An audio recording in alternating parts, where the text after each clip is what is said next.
Hello viewers, আসসালামু আলাইকুম। সকালে কেমন আছেন? আশা করি ভালো আছেন।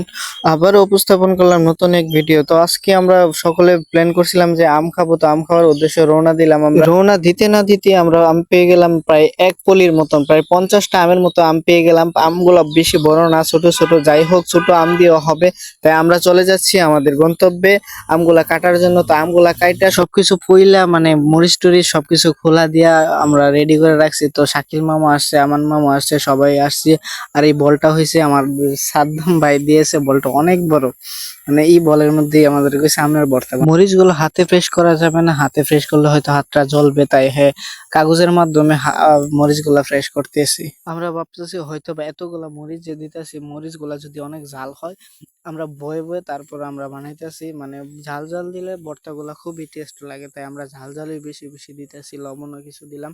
তো সব মরিচ ফ্রেশ করার পরে সবগুলো একসাথে মিক্স করলো। তো মিক্স করার পরে আমরা খাওয়া দাওয়া শুরু করলাম।